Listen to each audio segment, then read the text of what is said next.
Okay, so very good morning, good afternoon to all of you. So before I proceed with the next topic, let me know that if you have any query from the previous topic or previous class, yesterday's class. Yesterday means last week's class.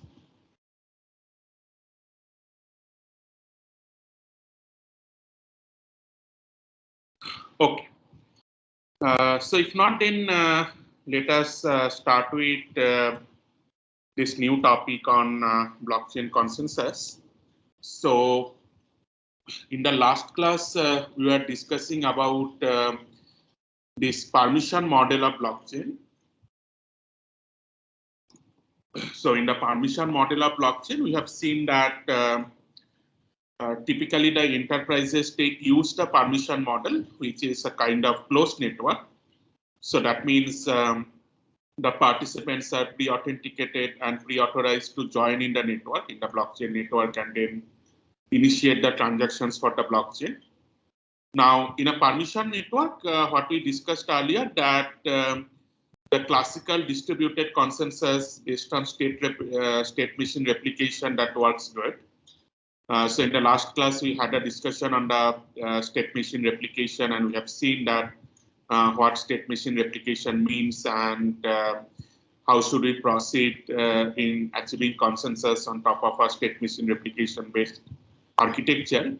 So today we will look into the consensus protocols on top of that state machine replication. We'll start with a kind of fundamental consensus protocol that is from the literature of the classical distributed system, and then gradually move towards the different kind of consensus protocols that are widely used in permission blockchain model.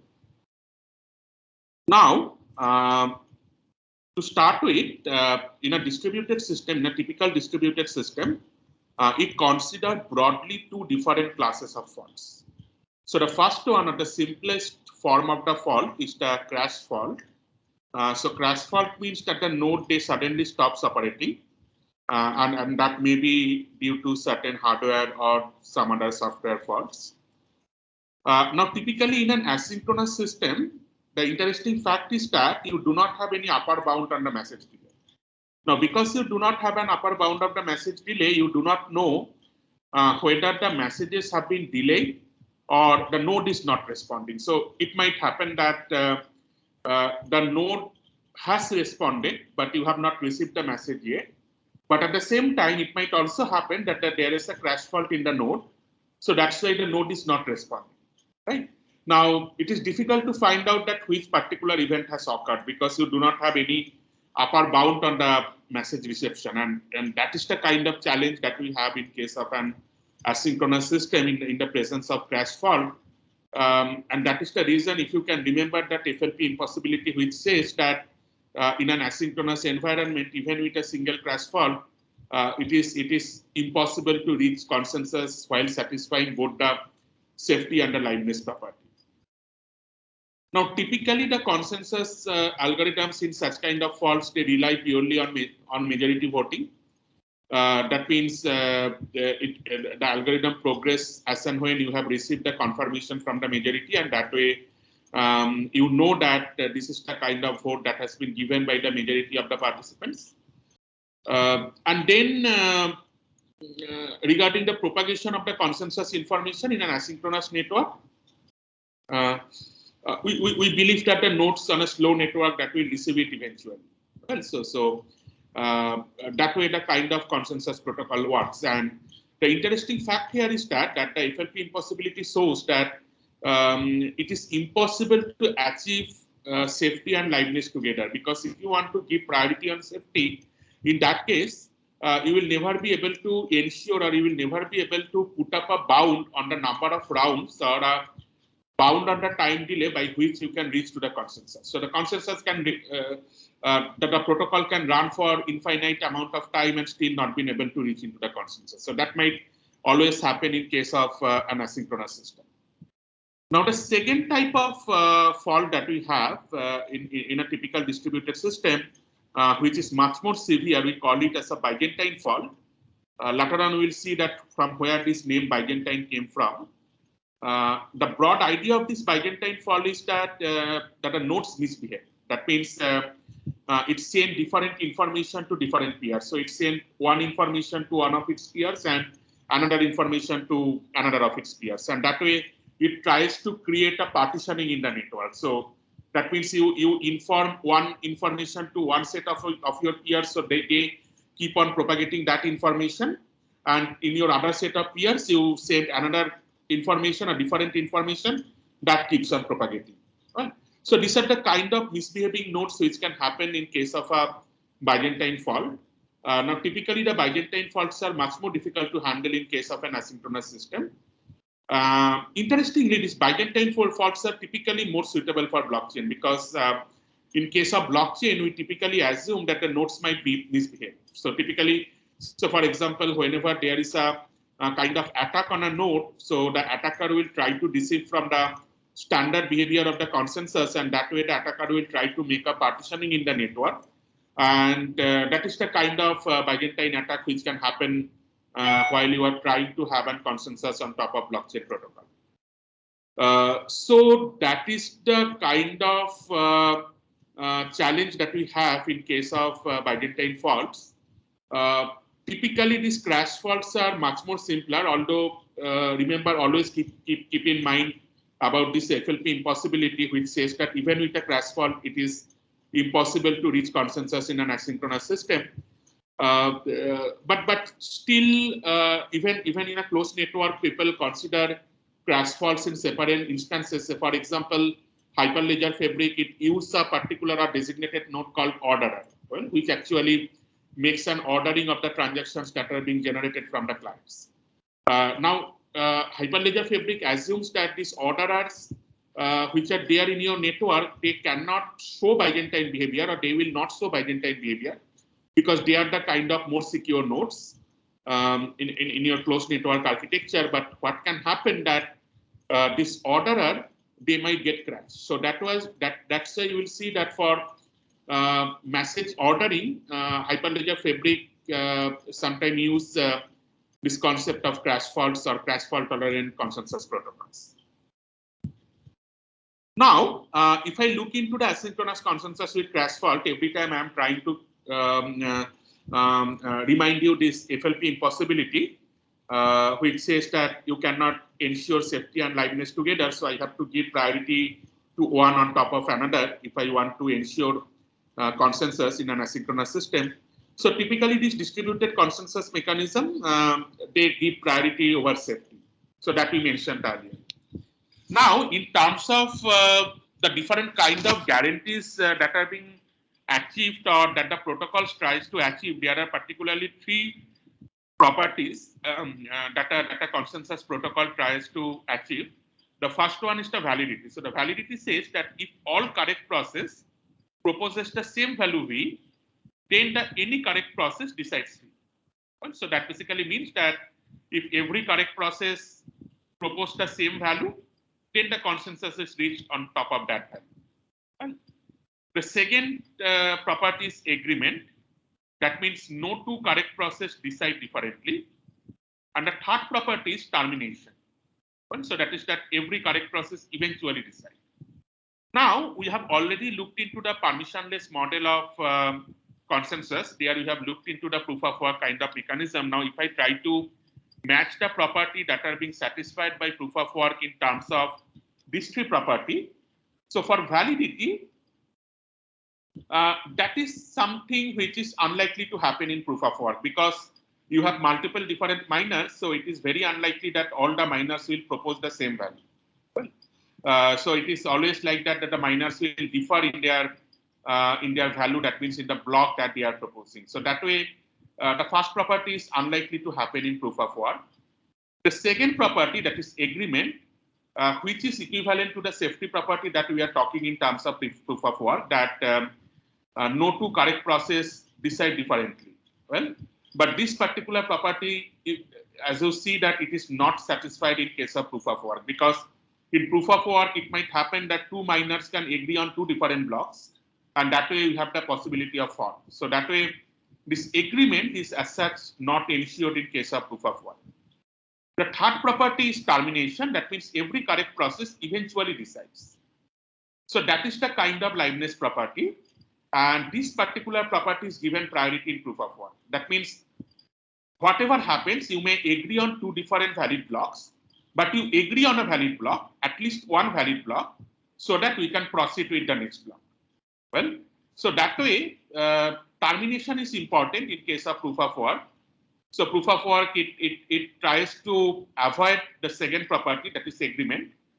Even if agreement is not reached momentarily or immediately, you still proceed with generating new blocks so that you can get kind of eventual agreement.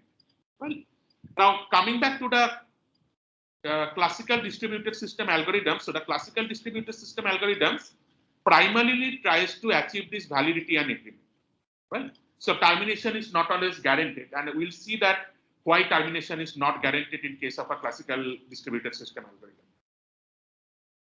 Now, if I look into different type of CFT consensus mechanism, that means crash fault tolerant consensus mechanism, there are different algorithms. The most popular algorithms are Paxos and RAFT.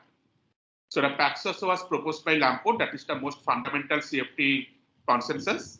Although it is not as such used in blockchain, but there are many practical distributed systems around the world which uses Paxos. So one of the example is this Amazon DynamoDB.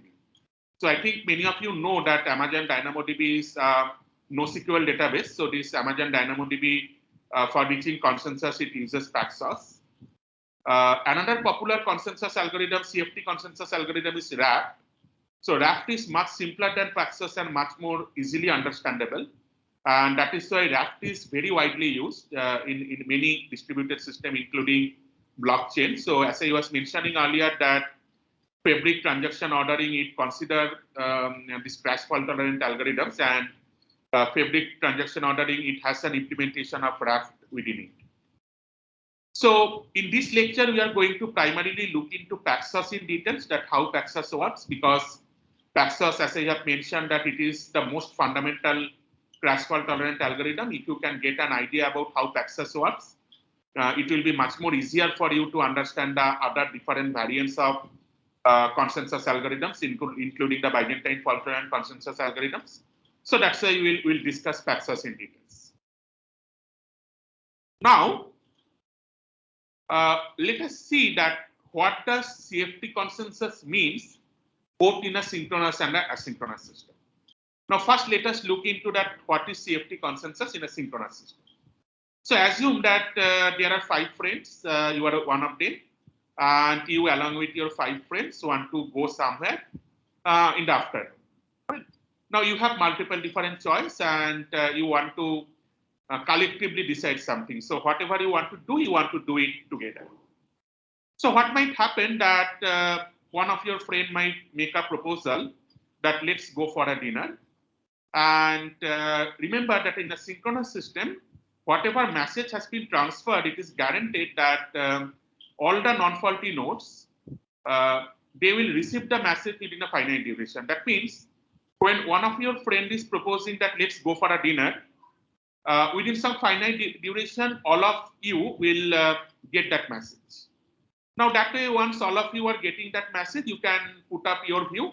So others may say that once a perfect, I mean, let's go. And one of the friend, maybe that is faulty or that is currently sleeping, and that friend doesn't get the message. Right? But as you have received kind of majority voting, so majority said that, well, let's go for a dinner. So you agree on a dinner. Well, and remember that here we are thinking that the nodes are not showing any kind of malicious behavior. The only kind of fault that can happen is the crash fault. That means here in this example, one only thing that might happen that one of your friend is sleeping and not accepting any message or sending any message. That is the only fault that can happen. Right?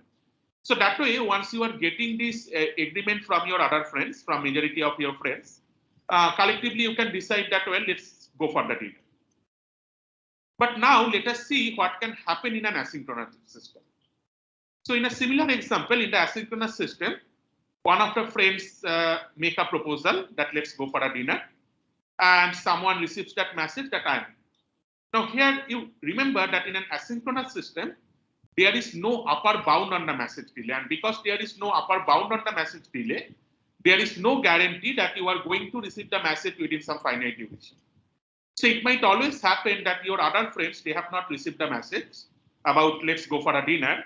And in the meantime, when the message is getting propagated, another friend that makes a different proposal. So that friend says that let's go for a movie. Well, now here you see that two proposals that is getting roamed in the network because of this asynchronous behavior of the network, because you do not know that when you are going to receive a message. So you can just wait for some random amount of time, and if you do not receive any kind of proposal, you can propose your view. Well, and that way multiple proposal can come here and multiple proposal can get floated. Now, whenever another friend says that let's go for a movie, one of the friends said that movie is a great idea. But say at that time there is a fault in one of your friend, and that friend, although have received the message that had been sent earlier, that means this third guy, he or she got the message earlier that let's go for a dinner. After that, the guy thought of that, well, we will be going for a dinner in the afternoon, so let us take a nap during the noon, right? So the friend went for a sleep and doesn't get the further messages. But whenever the message gets propagated in the network, so let's say that people agree on the choice of going to a movie, right? So here you see that, well, finally, majority of the participants, majority of your friends agree that movie is possibly a better idea compared to dinner, so they agree on going for a movie. Now, although the consensus has been reached, but the friend who went for sleep, that friend has waked up in the afternoon, something like that the crash has been recovered and the node has been recovered from the crash fault, and the node makes a query that, hey, are we going for a dinner tonight? And at that time, you will get a message from others that it is not dinner on top of which you have received in a consensus, rather we have received on a consensus for going for a movie. Well, and because here, as we have assumed that no friends or no node do any kind of misbehavior, rather whatever majority agrees, they agree to it. So this friend finally agrees that, well, let's go for the movie. Well, or rather this friend doesn't have any further choice to choose something else. Now, in this particular case, whenever we are reaching consensus in this way in an asynchronous system, can you tell me that how many people can be sleeping at a time so that we can reach to a consensus out of these 5 people? Any idea or any answer? At max 2. At max 2, sir. Right. Because the majority voting, so at max 2 people can be sleeping, well, so that we can get a kind of majority voting and we can decide upon the consensus. Now, that way, in case of asynchronous CFT, if you assume that there are 8 faulty nodes, and faulty nodes here means that the crash fault, then we need at least 2f plus 1 nodes to reach consensus. Right? So based on that idea that I have just shared with you. Now with this idea, let us look into that how Paxos works. So Paxos is basically a family of distributed algorithms to reach consensus in an asynchronous CFT. So remember, Paxos is not a single algorithm, rather it is a kind of collection of different algorithms to reach consensus under different conditions. So here we are going to look into the most vanilla version of Paxos. And then there are multiple different variations of that vanilla version to incorporate different kind of optimizations. So basically, Paxos was, as I was mentioning, that it was proposed by Leslie Lamport in 1989. And this is one of the very, very interesting paper, interesting research article that got rejected multiple times in different journals. And it received a lot of criticism about its proof of correctness. People as such was not being able to understand whether the protocol is going to work correctly or not. And as a result, in different iteration of this particular protocol, Lamport had made different modifications or different optimizations in the Paxos architecture. And that way, this group of protocols that have been emerged. Well, And finally, Lamport was able to convince the reviewers or as such the community as a whole that this is a protocol which is going to work correctly in the presence of crash fall if we want to give priority over safety on top of liveness. So that is kind of the main confusion which was there in the mind of the reviewers. So there are many interesting articles on the internet that you can browse through that why Paxos paper took so much of time to get accepted, around 10 years. That was primarily because people were well understood about the FLP impossibility, and that was a kind of hard thing in their mind that we'll never be able to achieve consensus in an asynchronous system. But finally, Lamport was able to convince them that, see, in practical applications, we require more priority over safety compared to liveness. Well, for certain application, even it happens that the protocol takes hours to reach consensus, but still, whenever it is going to reach consensus, we can work with that. So that way, the termination guarantee is not there, and after multiple different iterations under vanilla Paxos, by doing a lot of optimization, putting up a lot of constraints, different constraints, Lamport was able to convince the community about its correctness. And finally, the paper got accepted in SCM Transactions and Computer Systems in 1998. So you can look into the paper. That is a very interesting paper. So the title of the paper is The Part-Time Parliament. So you can, I would suggest all of you to read that paper, at least try to read the introduction part of that paper to understand that what was the basic philosophy behind the design of Paxos. And finally, this particular protocol got so much popular, or rather, it set up the foundation of this entire idea of distributed system. Because after Paxos was invented, different applications, distributed applications started using Paxos to reach consensus in a kind of complete distributed environment.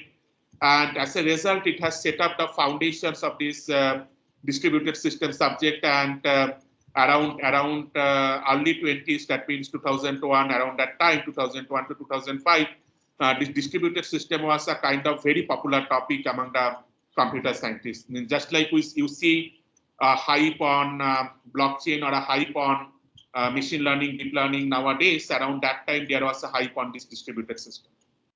And finally, Lamport received the Turing Award in 2013 because of his contribution on the foundation on setting up the foundation of distributed system with the help of different kind of distributed protocols. One of them is obviously this Paxos. So let us see that what is the fundamental idea behind Paxos. Well, now in case of Paxos, Paxos basically considers different type of nodes. Well, so in the earlier example that we have seen, there we see that there are two persons who are actually proposing something, some idea or some choice. So one was proposing that let's go for a dinner, and another was proposing that let's go for a movie. So to this node, Paxos named them as the proposer. Now the other nodes which are there, who are accepting one of the proposal in the consensus, they are called acceptors. Now here you see that this particular proposer who was earlier proposing to go for a dinner, that proposer can also work as an acceptor to accept the new proposal. So that way a single node can behave both like a proposer and acceptor. And apart from that, this Paxos, it defines another role, which is called learner. So the idea of the learner is that we actually remember the state of the protocol, and rather who actually try to remember that what was the last consensus on which all the acceptor had agreed upon. Well, so that way we have three different type of nodes, proposer, acceptor, and learner. Now in case of Paxos, a node can have all or any of these three roles. Well, so the node can be either a proposer or an acceptor or a learner, or it can have all the three roles or any two of them. Well, so all the combinations are possible. Now, a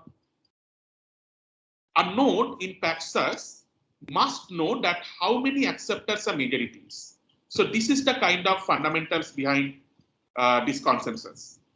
So remember that we are talking about a closed network. We know that how many nodes are there in a network. So what Paxos assumes that how many acceptors are there in the network. This Paxos knows that, or rather every node knows that. Well, so that they can find out that what is the majority. Now, if that is the case, then one interesting postulate which eventually comes that if there are two majority, then there will always be an overlap in at least one node or in at least one of the acceptors. So what does it mean? Let me try to explain it with the help of an example. Say assume that you had 5 acceptors, so the majority is 3. Well, now if you say that, well, the proposal that will be received by majority of the participants or the majority of the acceptors, then if there are 2 proposals or even more than 2 proposals, there will be at least one node based on the pigeonhole principle which will receive both the proposal, right? So that way, that particular node need to choose between one of those 2 proposals to reach into the consensus. Well, so again, I am repeating. So I have 5 nodes. So the majority is 3. Now, if I say that to achieve consensus, the proposal needs to be accepted by the majority. Now, if the proposal needs to be accepted by the majority, immediately I have the constraint that the proposal needs to be received by the majority. Now, if that is so, that every proposal needs to be received by the majority of the acceptors, and I have 5 acceptors, 3 is the majority. So depending on pigeonhole principle, I will have at least one acceptor which will receive both the proposals, right? Because 3 is the majority, so there are 2 proposals. So that way, if I assume that there are 2 different partitions in the network, that means the nodes which are receiving proposal 1, they are not receiving proposal 2 and vice versa. That means 3 nodes are receiving proposal 1, 3 other nodes are receiving proposal 2. So total 6 nodes, but I assume that there are only 5 acceptors. So that means there is at least one acceptor who has received both the proposal. Well, and that acceptor actually plays a pivotal role in reaching the consensus because that acceptor need to make a decision between these 2 proposals that which one to accept, and accordingly it sends back the reply by accepting that particular proposal. Well, now with this idea, let us see that how Paxos works. As I have mentioned earlier, that Paxos is based on state machine replication. So the proposers or the acceptors, they maintain the state of the running epoch. That what is the current proposal number, that is the kind of thing they remember, and that is the kind of state that they maintain. So to maintain the state, Paxos uses a variable which we call as the IDP, where P is an epoch number, a typical integer number, which actually maintains the state. You will see that how the state is being maintained in Paxos. And another interesting property is that a Paxos run aims at reaching at a single consensus. That means once you have reached to a consensus,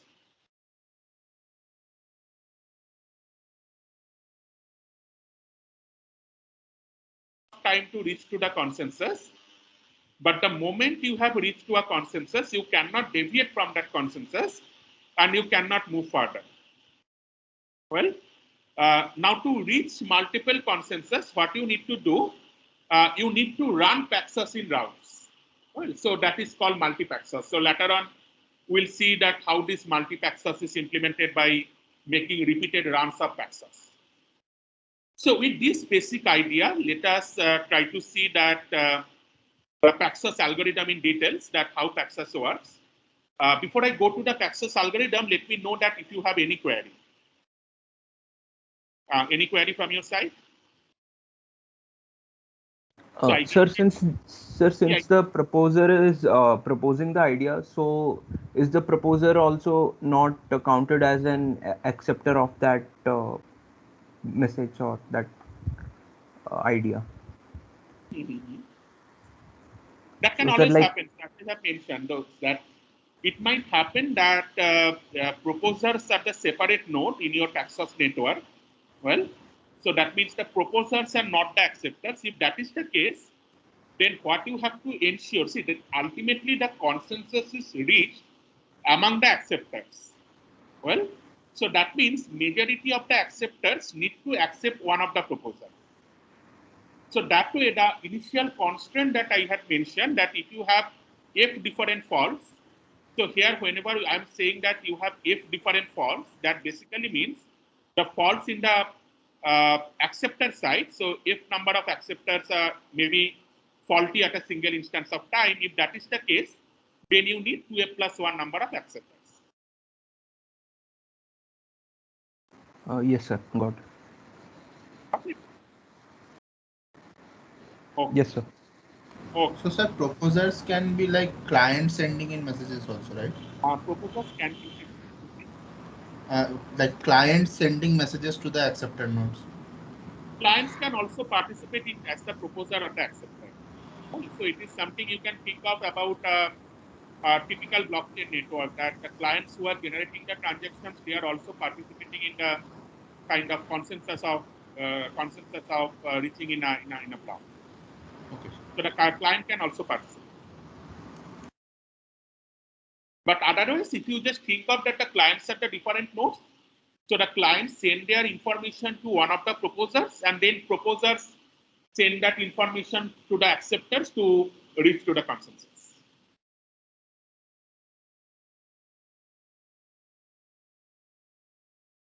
So unfortunately, I think you are getting a lot of noise. So we are having a rain, means heavy rain here in Kharagpur. So that's why I'm not been able to avoid the sound which are there for the raining. So hopefully you are being able to hear my voice. Okay. So let me proceed with explaining this Paxos algorithm, that how the Paxos algorithm works. So as I have mentioned that I have proposer and multiple acceptors. So let us start with a simple case that I have a single proposer, and the single proposer is making certain proposal. So what happens? So the Paxos starts with this, that the proposer wants to propose its choice. Okay, so this choice is something that we term as value in terms of Paxos. Right. So what the proposer does, the proposer starts with sending a message, prepare IDP, to a majority or all of the acceptors. Right. So the proposer sends that message, prepare ID, say here the ID is 100. Well, the value of P is 100. Now, one thing you need to remember, that this ID must be unique across proposers for each prepare message. Okay. So that way there are multiple ways you can ensure that. So one way of ensuring that is that you can use a hash function on the timestamp and the proposer ID to generate P. So that way the value of P will be unique across every different prepare message that is generated by different proposers. This is something that we need to ensure in Paxos. Now, once the proposer sends this prepare message and the acceptors receive the prepare message with an IDP, then what the acceptor does, that the acceptor checks that did it promise to ignore the request with this IP? If yes, then it ignore this proposal. Otherwise, if it is no, then it will promise to ignore any request lower than that ID. Well, so that basically means that if you are sending a if you are sending an promise except promise against an ID 100, that basically means if you receive any further prepare message where the ID is less than 100, you are going to ignore it.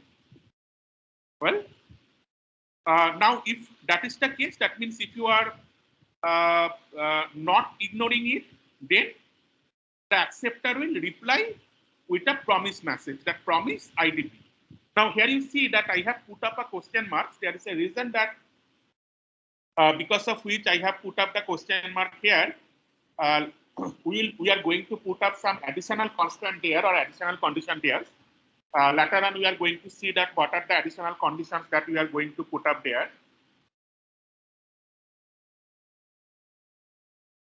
So, what happens here, that the acceptors, whenever it is receiving this prepare message with a particular ID if it has not already promised with an ID larger than this value, then it sends a promise message.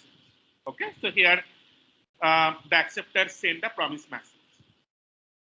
Now in the next thing, so this is the idea that if majority of acceptors promise, then you see that no ID less than IDP can pass the protocol.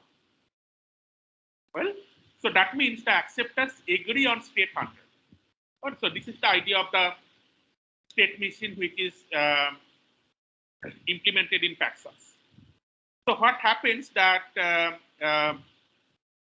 in case, say for example, you have already promised with an ID of 150, that means majority of the acceptors are going to ignore this message. Well, that prepare ID 100. So that means these messages which are having lower ID than an ID which has already been promised, that particular IDs will not propagate further in the Paxos. Right. Now, once this proposer gets majority of promise message for a specific ID, what the proposer does, that the proposer sends this accept request message with IDP and the value to the majority or all the acceptors. So this is the value for which I am going to reach to a consensus. Well, so it can pick any value of its choice. So say for example, if you want to propose that let's go for a dinner, so that is the kind of value. If you want to propose that let's go for the movie, so that is the kind of value. So here, say the proposer sends the accept request with ID 100, saying that go for a dinner. So go for a dinner is your value. So what is happening here that you see that first I am agreeing on the state that what is the current state on which majority of the acceptors have agreed upon. Now, once the proposer gets a confirmation that majority of the acceptors have agreed upon on a particular state, then the proposer sends the value for reaching into the consensus. Well, now when the acceptors receive an accept request message with an IDP and value, so the acceptors again check that whether it promised to ignore request with this IDP. If yes, then you ignore it. So that means you are receiving an accept request with an ID having lower value. If it happens, then you ignore it. Otherwise, you reply with the accept message, this accept message with IDP and value, and also send it to all the learners so that the learner can understand that this is the value on which the consensus have been reached.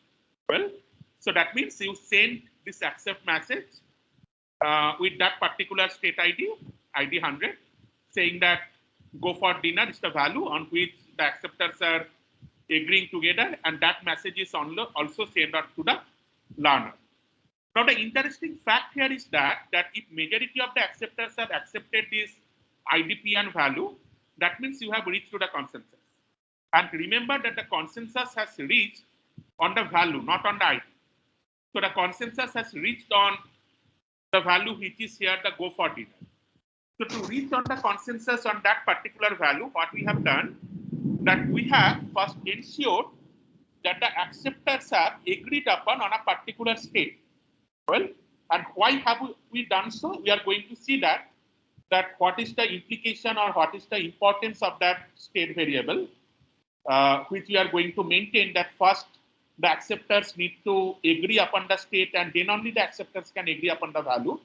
Now, to explain that, or before going to that, so whenever the proposer or learner gets the accept message with IDP and value, now if a proposer or learner gets majority of accept for a specific IDP, they know that the consensus is reached for that value.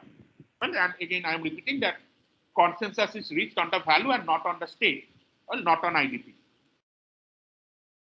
Now, as I was mentioning that what is the importance of the state variable, to see the importance of the state variable, let us see what happens whenever you have multiple proposals.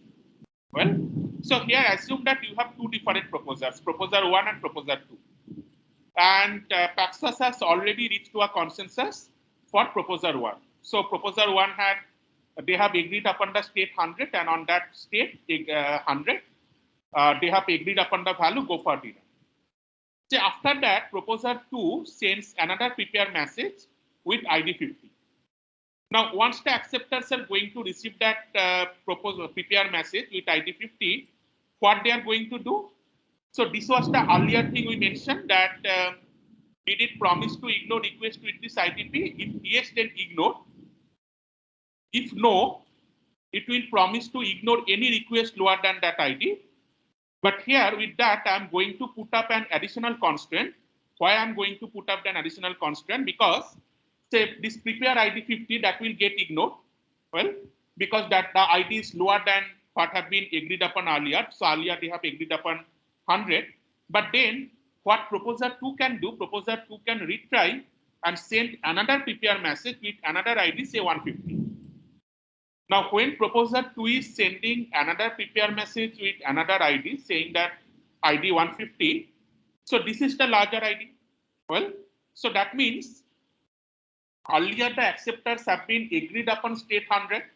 Well, now whenever you are getting another state information, another ID 150, then based on the logic, you should agree upon that state 150. But here you see, the interesting fact is that the acceptor has already agreed upon on some value, which is go for dinner. Well, here we put the additional constraint, replace this question mark with this additional constraint, that it checks whether the acceptor has ever accepted anything. Well, assume that the accepted ID is IDA. If yes, then you reply with promise IDP accepted IDA comma value. That means although you agree upon the updated state, which is having the higher value compared to the one that you have agreed upon earlier, but at the same time you piggyback the value information on top of which the consensus had been reached. Well, otherwise you simply do the promise that you did earlier. So here, whenever the acceptors will receive that prepare ID 150, what the acceptors will do, the acceptors will having got a information about a higher state. So the acceptor will send an accept. Well, so against this ID 150, so I have just shifted the time scale. It will send this promise ID 150 and piggyback the earlier accepted value. Well, so earlier accepted value was go for dinner. So we'll say that accepted ID 100, go for dinner. So here is the importance of the state variable. That means whenever multiple different proposers are trying to propose something, and during that time to keep track of that for which particular proposer that have been proposed the kind of latest thing which has not been agreed upon yet, we maintain this additional state variable. Well, now comes the question that what the proposer will do when they are receiving this promise ID value, it can piggyback accepted message. Well, so earlier that was our thing, that the proposer gets majority of the promise message for a specific ID. It sends the accept request ID with a value to the majority of acceptors. And there under question mark, we had written it picks any value it wants. Now this particular condition I am going to change. I am going to change it to put an additional check which says, has it got any already accepted value for promises? If yes, then you pick that value with the highest ID. If no, you pick the value of its choice. So that means here, this proposer 2 will see that, well, it has already accepted upon a value, go for dinner, because it has already accepted upon a value and majority of them has accepted on that value. So let us choose that value, go for dinner. Well, and it sends an accept request for go for dinner, on top of which others agree. Right. Now, again, the interesting fact here is that the way we are relying on this majority voting, I'm going to explain it in details further, that how this majority voting works. So here you see that the state variables are actually used to make a resolution between the conflict about which is the latest promise. Well, because as we are going to see, it might always happen that messages may be received out of order in an asynchronous environment. Well, so the ID actually signifies that which is the latest promise that have been made by any of the proposer. And at the same time, they also check that whether we have already accepted some value against those particular state or those particular ID. Well, so let us see that how this majority concept works here. Well, so assume that we have two different proposers and three different acceptors. So the proposer 1 sends a prepare ID message, prepare ID with 100. So when proposer 1 sends a prepare ID 100 message, then the acceptor 1, assume that the acceptor 1 has already sent a promise message, so promise ID 100. And in between, proposer 2 sends another proposal. Well, just remember back the earlier example that we had explained.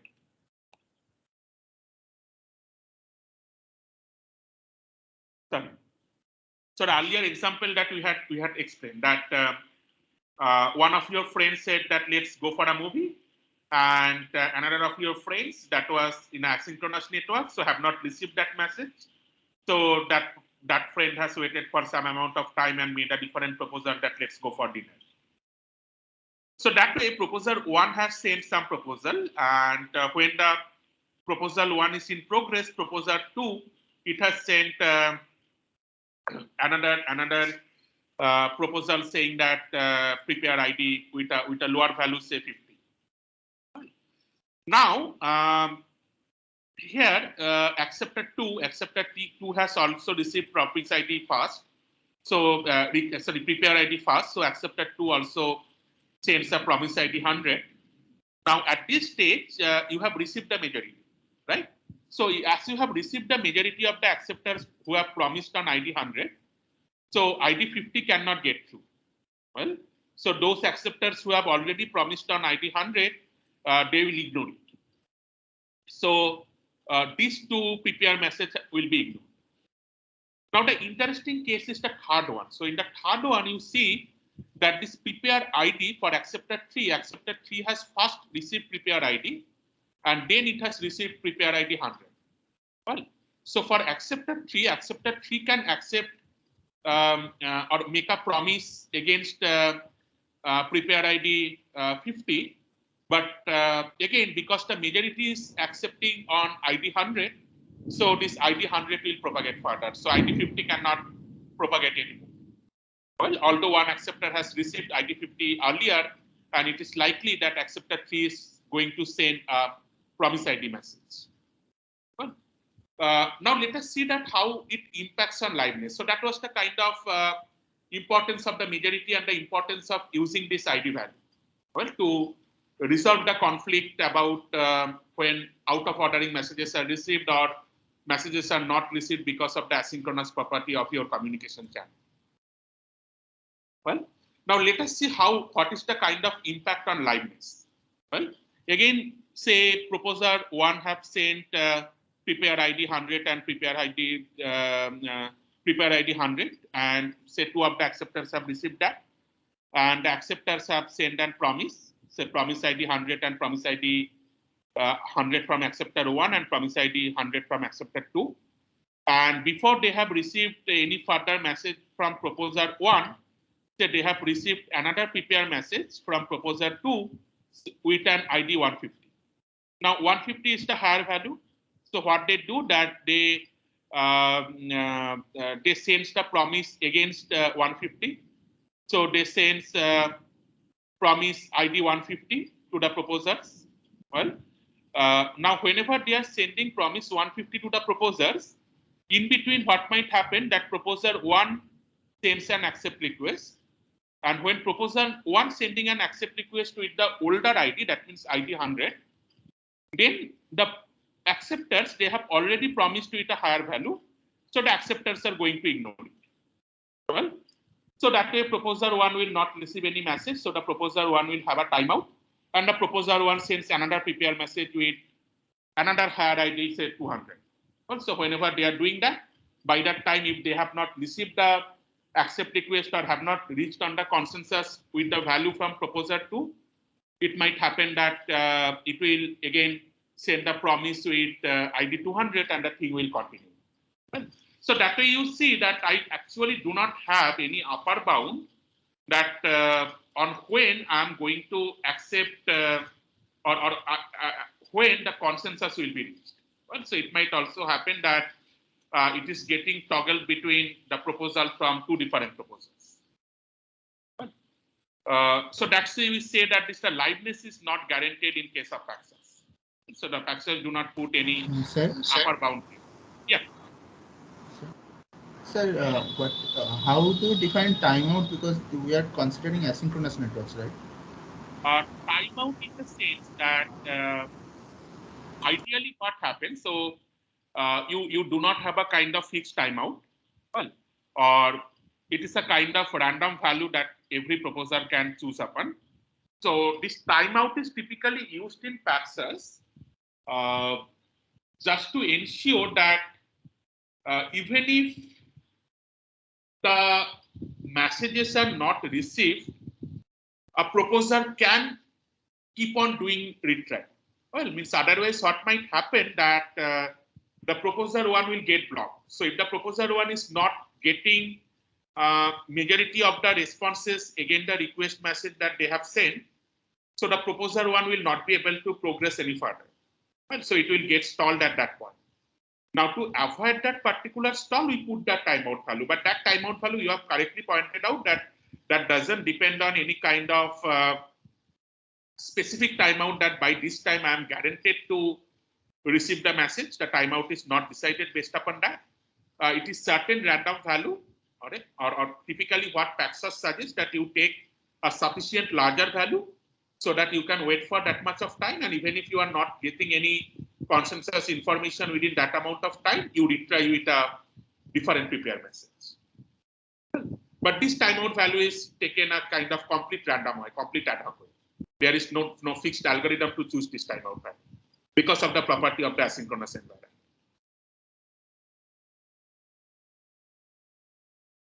Okay, so the timeout is just to ensure that the proposer 1 is not stalled. It is at least doing the retries if it doesn't receive sufficient number of or the majority number of accept messages. Any other query? Okay. So as I was mentioning that there is no termination guarantee on Paxos. So the protocol may toggle between the proposal from two different proposals. Now for majority of the accepts, so the majority of the acceptors accept a request with an ID and value. That means the consensus has been reached and the consensus is on the value that I have mentioned earlier. Now, whenever you are receiving an accept request, whenever an acceptor receives an accept request with a lower ID, that will not be accepted by the majority, because as we have the protocol guarantees that you would require majority of the promises with the lower ID, but as we have already sent, or majority of them have sent a promise with a higher one, so the acceptors will ignore this accept message with the lower ID. Well, so that way that will not pass through. And on the other hand, if you receive an accept request with a higher ID but with a different value, in that case, this particular accept message will not be accepted by the majority, because the majority has already agreed upon on a previous value. So they will, or at least one of the acceptors will piggyback the previously accepted value. Well, and as I was mentioning earlier, that two majority implies that there is a common node. Well, so that way here I will have at least one common node which has received the earlier promise and earlier accept request and accepted some value, and that node is going to receive the separate accept message with a different value. So the node is not going to accept that particular value. So that way,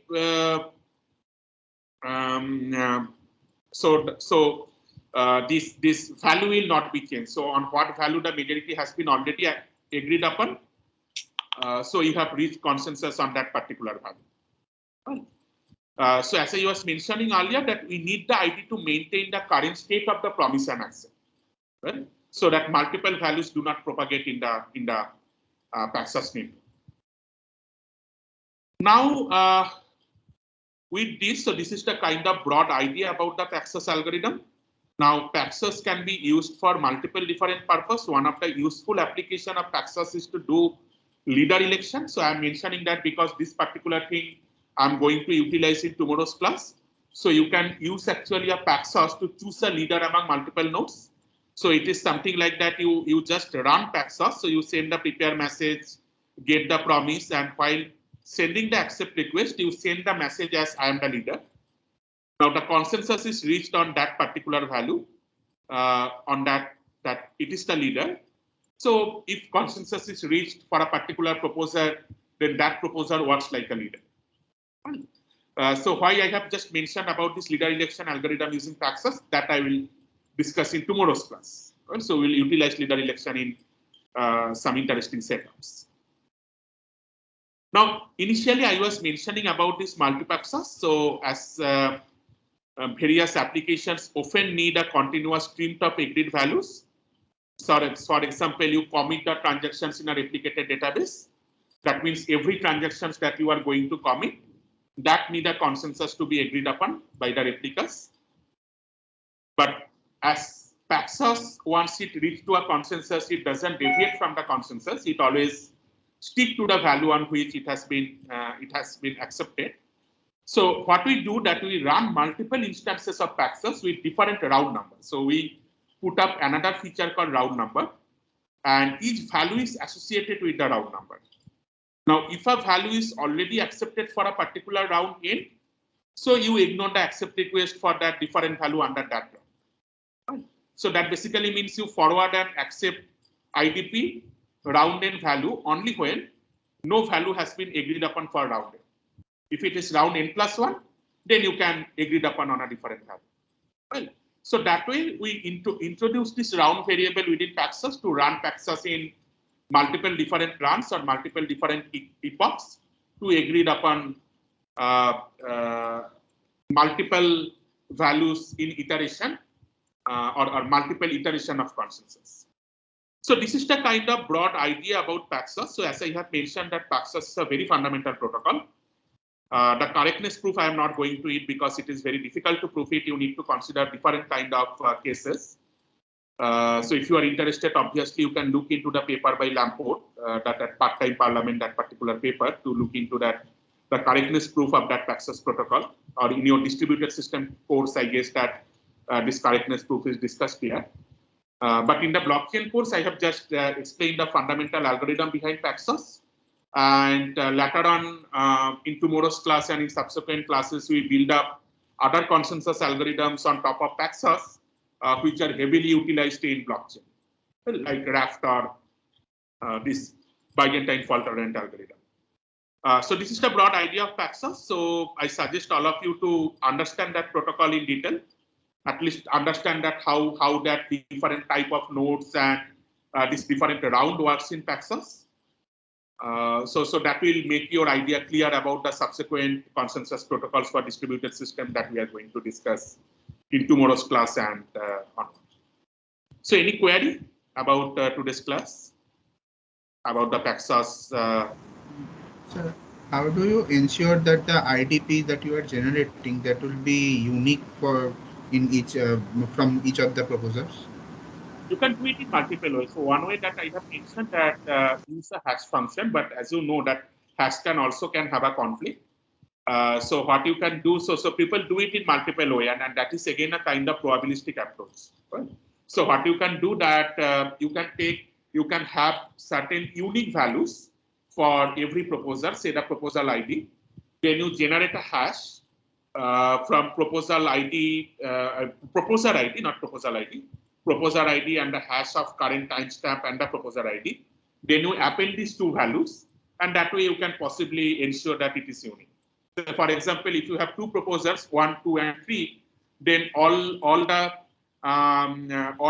proposals that are getting generated, from proposal 1 that will start with 1. From proposal 2 it will start with 2. From proposal 3 it will start with 3. But again, then you can claim that I have a problem that proposal 3 will always get the priority over proposal 2 and proposal 1 because I am choosing the highest one. So there also you can put up certain randomization to do that. Okay. And sir, let's say there is a node which proposer node that sends a IDP proposer, and there is another node which knows that this current the previous proposer node and between these two nodes there is a higher bandwidth, so it gets the proposer message first, and then it generates then it takes the IDP and it itself sends out the same IDP proposal. That thing can happen, but is it like not considered because this doesn't consider Byzantine faults? Yeah, exactly. It doesn't consider Byzantine fault. Right. So because whenever I'm assuming that it is crash, so crash means the proposer or the acceptors, either it is going to send message to all or it is not going to send any message. Okay, so whenever you have two different type of messages to two different instances, that we consider as the Byzantine fault. Okay.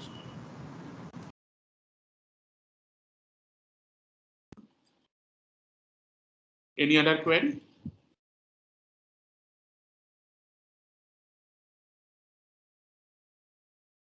Okay, fine. Thank you then. Then we are going to meet again in tomorrow's class. See you all. Take care. Bye bye.